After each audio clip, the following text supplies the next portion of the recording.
বন্ধুরা, আমরা আজকে আপনাদেরকে নিয়ে যাব কল্যাণী হাইওয়ে। আপনারা সবাই জানেন যে কল্যাণী হাইওয়ে কাজ চলছিল। তো দেখুন, এই এক্সপ্রেসওয়ের কাজটা কিন্তু এখন কমপ্লিট হয়ে গেছে। তবে একটা কথা আপনাদের বলতে চাই, যে রাস্তাটা সোজা দক্ষিণেশ্বর বা এয়ারপোর্ট থেকে এসে কল্যাণীর দিকে যাচ্ছে, সেই লেনটাই কিন্তু কাজটা কমপ্লিট হয়েছে। আর যে লেনটা উল্টো দিক থেকে, মানে মধ্যমগ্রাম বা সোদপুর বা কল্যাণী এই দিক থেকে এসে এয়ারপোর্টের দিকে আসবে, সেই লেনের কাজ কিন্তু কমপ্লিট হয়নি। তাই জন্য একটা লেনেরই কাজ কমপ্লিট হয়েছে। এখন অনেক ইউটিউবারে আপনাদেরকে দেখিয়েছে কল্যাণী রোড কাজ কমপ্লিট হয়ে গেছে, কিন্তু এটা কিন্তু কেউ বলেনি যে একদিকের কাজ কমপ্লিট হয়েছে। আমি দেখুন আপনাদেরকে দেখাচ্ছি যে কোন এই একটা দিকেরই কাজটা কমপ্লিট হয়েছে। এটা আমার সঙ্গে দেখুন, আমরা দেখাচ্ছি আপনাদেরকে। দেখুন, দেখতে পাচ্ছেন যে এখানে ক্রেন দিয়ে সমস্ত জিনিস উপরে ভারী ভারী মাল তোলা হচ্ছে। এখানে কিন্তু কাজটা কমপ্লিট এখনো হয়নি, কাজ চলছে। হয়তো 1-1.5 মাসের মধ্যে বা 5-6 মাসের মধ্যে কমপ্লিট হয়ে যাবে। তো এইটা কিন্তু খেয়াল রাখবেন যে আপনারা যদি এখন এয়ারপোর্টের দিক থেকে বা দক্ষিণেশ্বরের দিক থেকে আসেন, তাহলে কিন্তু খুব সহজেই আপনারা চলে যেতে পারবেন কল্যাণী। কিন্তু কল্যাণী থেকে যদি আসেন এয়ারপোর্টের দিকে, তাহলে আপনাদের মুড়াগাছা অবধি বা সোদপুরের যে ক্রসিংটা আছে সেখানে অবধি খুব তাড়াতাড়ি পৌঁছে যাবেন। তারপরে একটুখানি কাজ বাকি আছে। হোপফুলি আমাদের কাজ পিডব্লিউডি তাড়াতাড়ি কাজ করছে। যদি এই বছরের মধ্যে হয়ে যায় তাহলে কিন্তু জার্নিটা খুব সুন্দর হবে। বন্ধুরা দেখুন, আমরা পানিহাটি ক্রসিং এসে গিয়েছি। দেখুন সামনে হোর্ডিং দেওয়া আছে, পানিহাটি এখান থেকে 5 কিলোমিটার, কল্যাণী দেখাচ্ছে 35, আর মধ্যমগ্রাম ওইদিকে 5 কিলোমিটার। বেসিক্যালি এই ক্রসিংটা মুড়াগাছা, এই ক্রসিং এর দূরত্বটা কিন্তু সোদপুর আর মধ্যমগ্রাম রোডের ঠিক মাঝামাঝি। যাই হোক, আমরা কিন্তু জাস্ট 4 মিনিটে ওখান 4 মিনিট আগে বেসিক্যালি আমরা ছিলাম কল্যাণী রোডের মুখে, মানে কল্যাণী এক্সপ্রেসের মুখে শুরু করেছিলাম। আর 4 মিনিটের পরে কিন্তু আমরা পেরিয়ে যাচ্ছি আমাদের এই মুড়াগাছা মোড়। আগে যেটা পেরোতে 20 থেকে 25 মিনিট লাগতো, সেটা এখন জাস্ট 5 মিনিট, 4 থেকে 5 মিনিটের মধ্যে হয়ে গিয়েছে। পিডব্লিউডি খুব ভালো কাজ করেছে। আমি ধন্যবাদ দেব পশ্চিমবঙ্গ সরকারকে এই রাস্তাটা তৈরি করে দেওয়ার জন্য, এবং রিকোয়েস্ট করব যে বাকি যে লেনটা আছে তার কাজটাও তাড়াতাড়ি কমপ্লিট করতে। তাহলে যারা কলকাতার দিক থেকে দক্ষিণেশ্বর, কলকাতা এই বা এয়ারপোর্ট এইসব সাইড থেকে কল্যাণী যাবেন ভবিষ্যতে, বা কল্যাণীর উপর দিয়ে কৃষ্ণনগর অথবা মায়াপুর বা মালদা, মুর্শিদাবাদ অর নর্থ বেঙ্গলে যাবেন, তাদের পক্ষে কিন্তু খুব সুবিধা হবে। এই জার্নি টাইমটা অনেকটা কমে গেল, প্রায় 20 থেকে 25 মিনিট কমে গেল। বন্ধুরা, আমরা দেখুন ব্যারাকপুরের কাছাকাছি চলে এসেছি। ব্যারাকপুর এখানে 3 কিলোমিটার। আমার সোদপুরের থেকে ব্যারাকপুর আসতে জাস্ট লাগলো 2 মিনিট, 2 থেকে 3 মিনিট। তাও আমি খুব জোরে চালাচ্ছি না, 50 থেকে 60 কিলোমিটার বেগে যাচ্ছি। আপনারা দেখতে পাচ্ছেন আমার অনেক গাড়ি আমাকে ক্রস করে চলে যাচ্ছে। দেখুন এইমাত্র একটা গাড়ি ক্রস করে বেরিয়ে গেল। এই রাস্তাটা এতটাই ভালো হয়েছে যে গাড়ির গতি সামান্য ইয়েতে রাখলেও আপনারা কিন্তু নিশ্চিন্তে পৌঁছে যাবেন আপনাদের গন্তব্যে। মানে যেটা রাস্তাটা আগে কলকাতা থেকে কল্যাণী যেতে 2 থেকে 3 ঘন্টা লাগতো, সেটা ম্যাক্সিমাম আপনারা 1.5 ঘন্টার মধ্যে পৌঁছে যাবেন, খুব আস্তে ধীরে চালালেও।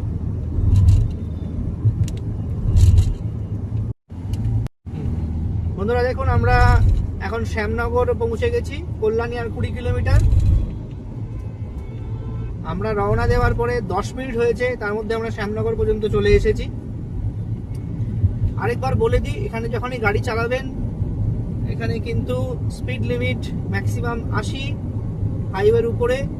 আর যখনই কোনো ক্রসিং বা শহরের মধ্যে ঢুকছেন তখন কিন্তু 50। সেটা দেখে চালাবেন। বেশ কিছু কিন্তু আমি দেখেছি স্পিড লিমিট মাপার জন্য ক্যামেরা এখানে ফিট করে দেওয়া হয়েছে। আর কিছু কিছু জায়গায় আমাদের যারা ট্রাফিক পুলিশরা আছেন তারাও কিন্তু ছবি তুলছেন। আপনাদেরকে সঙ্গে সঙ্গে গাড়ি দাঁড় করিয়ে হয়তো হ্যারাস করবেন না, কিন্তু আপনাদের ফাইন কিন্তু হয়ে যাবে। সেটা মাথায় রেখে সাবধানে গাড়ি চালাবেন, যাতে আপনারা স্পিড লিমিটের মধ্যে থাকেন। তাহলে আপনাদের পক্ষেও ভালো, এবং সেটা আমাদের অন্যান্য যারা গাড়ি চালাবেন রাস্তায় তাদের পক্ষেও ভালো। সেফটিটা সবার আগে মাথায় রেখে গাড়ি চালাবেন। দেখুন আরেকটা হোর্ডিং আসছে, সেখানে দেখা যাচ্ছে শ্যামনগর রেলওয়ে স্টেশন এখান থেকে 4 কিলোমিটার বাঁ দিকে। আর যদি আমি সোজা চলে যাই তাহলে কল্যাণী, সেটা হচ্ছে 9। আর রহুটা এখান থেকে কিন্তু 0.5 কিলোমিটার, মানে 500 মিটার। সামনে টোল গেট আর 1 কিলোমিটার পরে। তবে আমি যতটুকু খবর পেয়েছি এখানে টোল এখনো চালু হয়নি, এটা আমি আপনাদেরকে সামনে গিয়ে দেখাচ্ছি।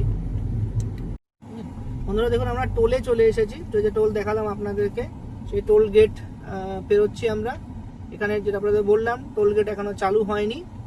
খুব সম্ভবত এটা কাজটা কমপ্লিট হলে, মানে রাস্তাটা পুরোপুরি অপারেশনাল হয়ে গেলে, অপারেশনটা হয়ে গেছে, কিন্তু আমার মনে হয় যে ক্রসিং যে লিঙ্কটুকু বাকি আছে সেটা কমপ্লিট হলে তবে মনে হয় এনারা টোলটা চালু করবেন। তবে এখনো কোনো চালু হয়নি, বা টোল চালু হলে হয়তো রাস্তার মেনটেনেন্সটা করতে সরকারের সুবিধাই হবে। বন্ধুরা দেখুন, আমরা নৈহাটি পৌঁছে গেলাম। নৈহাটি আর বাঁদিকে 2.2 আর কল্যাণী দেখালো 13 কিলোমিটার। আমাদের 20-25 মিনিটও হয়নি যে আমরা নৈহাটি অবধি পৌঁছে গিয়েছি। রাস্তাটা এতটাই ভালো, আর এখানে যানজটটাও কম হয়।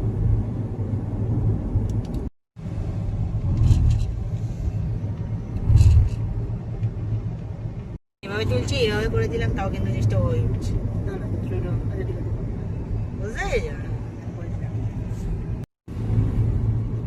বন্ধুরা, আমরা প্রায় এসে গেছি হালিশহর। বাঁদিক থেকে আপনারা দেখতে পাচ্ছেন হোর্ডিং এ হালিশহর এখান থেকে 2 কিলোমিটার বাঁদিকে, আর কল্যাণী হচ্ছে 8 কিলোমিটার। হালিশহর যেতে গেলে এই যে বাঁদিকে সার্ভিস রোডটা আছে, সেখানে গিয়ে ব্রিজের তলা দিয়ে সোজা চলে যেতে হবে আপনাদের ডান দিকে। আর কল্যাণী আমরা চলে যাচ্ছি সোজা। বন্ধুরা দেখুন, আমরা কল্যাণী রোডে উঠে গিয়েছি। দেখুন এখন আমরা যাচ্ছি, এই যে ক্রসিংটা, এখানে কিন্তু কাজটা কমপ্লিট হয়ে গিয়েছে। আমরা এখান থেকে সোজা রাস্তা ধরে চলে যাব কল্যাণীর দিকে। এখানে আপনাদের একটা জিনিস দেখাবো, আপনারা দেখুন, এখানে কিন্তু কাজটা পুরোপুরি কমপ্লিট হয়ে গেছে। বন্ধুরা দেখুন, আমরা এখন দাঁড়িয়ে আছি সোজা কৃষ্ণনগরের দিকে যাওয়ার রাস্তায়। সেই রাস্তাটা সোজা আপনারা দেখতে পাচ্ছেন, এটাই কিন্তু কমপ্লিট হয়ে গিয়েছে। আর আপনি যদি ডান দিকটা দেখেন, এটা হচ্ছে কৃষ্ণনগরের দিক থেকে কল্যাণীর দিকে আসার রাস্তা। নিচের আপনারা যে রাস্তাটা সে চলে গেছে কল্যাণীর দিকে, সেটাও দেখতে পাচ্ছেন, সেটাও কিন্তু 2 লেনের রাস্তা। ওই রাস্তা ধরে সোজা গিয়ে আগে কিন্তু বড়জাগরের দিকে ঘুরতে হতো। এখন আপনাকে কার নিচে কৃষ্ণনগর যেতে হলে এখানে যেতে হবে না, নামতে হবে না, আপনারা সোজা এই ব্রিজের উপর দিয়ে সোজা চলে যেতে পারবেন। দেখুন আমাদের সাথে পুরো রাস্তাটা, আশা করি ভালো লাগবে। বন্ধুরা দেখুন, কি সুন্দর অপূর্ব একটা প্রাকৃতিক দৃশ্য আপনাদের চোখে পড়বে। আপনারা যদি এই হাইওয়ের উপর দিয়ে সোজা কৃষ্ণনগরের দিকে যান, দেখুন সামনে যে রাস্তাটা চলে গিয়েছে, মানে ব্রিজটা বেসিক্যালি চলে গেছে, তার নিচে একটা জলাজমি মতো রয়েছে, সেই ছবিও কিন্তু আপনাদের সামনে আমি তুলে ধরেছি। বন্ধুরা দেখুন, আমরা এই দেখাচ্ছি যে নিচের যে হাইওয়েটা রয়েছে, মানে যে এক্সপ্রেসওয়ে, যে 2টো লেন দেখতে পাচ্ছেন, এটা কিন্তু একটা হচ্ছে মগরার দিক থেকে কৃষ্ণনগরের দিকে যাওয়ার, আর একটা কৃষ্ণনগর থেকে মগরার দিকে আসার।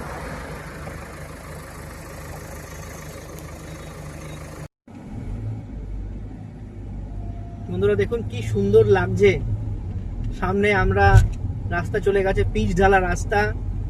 একদিক থেকে আমরা যাচ্ছি কৃষ্ণনগরের দিক থেকে, কৃষ্ণনগরের দিক থেকে উল্টো দিকের যে গাড়িটা মগরার দিকে যাচ্ছে, লেনটা, সেখানেও গাড়ি চলছে। দারুণ পিচ ঢালা রাস্তা, দারুণ লাগছে প্রকৃতিকে। আজকে বেসিক্যালি শনিবার, মার্চ মাসের আজকে লাস্ট শনিবার। আমরা ছুটির দিনে আমি আর আমার ছেলে বেরিয়েছি ঘুরতে, আপনাদেরকে আমাদের সাথে ভার্চুয়াল ট্যুর করানোর জন্য। আশা করি পুরো ভিডিওটা ইনফরমেটিভ হয়েছে। কল্যাণী রোডে অনেকেই গিয়েছেন, কিন্তু আপনারা কল্যাণী রোড এই নতুন তৈরি হওয়ার পর হয়তো সবাই আসা হয়ে ওঠেনি। যারা এখনো আসা হয়ে ওঠে তারা আমার সঙ্গে এই ট্যুরটা করুন, আশা করি ভালো লাগবে এবং পুরো তথ্যটা পাবেন।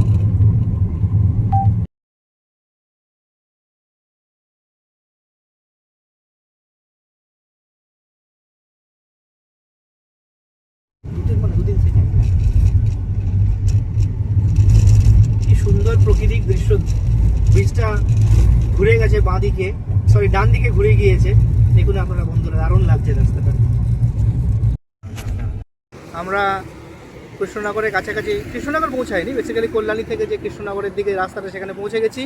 এবার আমরা ফিরে যাচ্ছি। ফিরে যাওয়ার ভিডিও আমি আর পুরো করব না, কিন্তু একটুখানি আপনারা দেখাবো। আপনারা আমার পিছনে দেখতে পাচ্ছেন, দেখুন এটা কিন্তু ব্রিজটার যেখান থেকে জাস্ট ইনিশিয়েট হয়েছে, সেই ক্রসিংটা, যেখান থেকে আমরা আবার কলকাতার দিকে ফিরছি। আর আমার সামনের স্টেজটা আপনারা দেখতে পাচ্ছেন, এটা আমরা জাস্ট উঠেছি কৃষ্ণনগর থেকে, আমরা বেসিক্যালি কল্যাণী থেকে এখন আমাদের গন্তব্য হচ্ছে এয়ারপোর্ট। আমরা এয়ারপোর্ট যাব, পিছনে আমার গাড়ি দাঁড়িয়ে রয়েছে। তো এখন আমি একটু সামান্য গিয়ে মানে যেখানে রাস্তাটা মেন ব্রিজটা গিয়ে শেষ হচ্ছে সেখানেই ভিডিওটা শেষ করব। আশা করি পুরো ইনফরমেশন আপনাদেরকে দিতে পেরেছি। যদি ভালো লাগে আমার ভিডিওটা পুরো দেখুন, আপনার বন্ধুবান্ধবদের সঙ্গে শেয়ার করুন। যারা আসছেন মানে আসবো ভাবছেন, এখনও আসা হয়নি, তাদের সঙ্গে শেয়ার করুন। আপনারা নিজেরা যদি না আসে থাকেন পুরোটা দেখুন, আশা করি পুরো ইনফরমেশনটা পাবেন। রিসেন্টলি যদি আপনাদের মালদা, মুর্শিদাবাদ, বহরমপুর বা দক্ষিণ দিনাজপুর বা আসাম বা উত্তরবঙ্গে কোথাও যদি এই রাস্তা ধরে যাওয়ার প্ল্যান থাকে আর ভাবছিলেন যে কল্যাণী রোড হয়েছে, এবার আমরা দেখব কীরকম রাস্তা হয়েছে, তারা কিন্তু আপনারা আমার ভিডিওটা পুরোপুরি দেখতে পারেন, পুরো ইনফরমেশনটা এখানে পেয়ে যাবেন। Thank you. বন্ধুরা দেখুন, আমরা ফিরে যাচ্ছি এখান থেকে। আমরা ব্রিজের উপর দাঁড়িয়ে আছি, আপনারা দেখাচ্ছি সামনে যে দৃশ্যটা রয়েছে, সামনে যে বড় বিল মতো আছে সেখানে নৌকোও দেখা যাচ্ছে। আর উল্টো দিকে যে গাড়িগুলো আসছে আপনারা দেখতে পাচ্ছেন, ব্রিজটা ওদিক থেকে সোজা আসছে, যেখান থেকে আমরা আগে আসার পথের সময় যে দৃশ্যটা আপনাদের দেখিয়েছি। আমরা এবার ফিরে যাচ্ছি, দেখুন কি সুন্দর লাগছে, গাড়িগুলো উল্টো দিক থেকে আসছে। আর আমরা এখন ফিরে যাব কল্যাণীর দিকে। আমাদের সঙ্গে থাকুন, পুরো দৃশ্যটা দেখুন।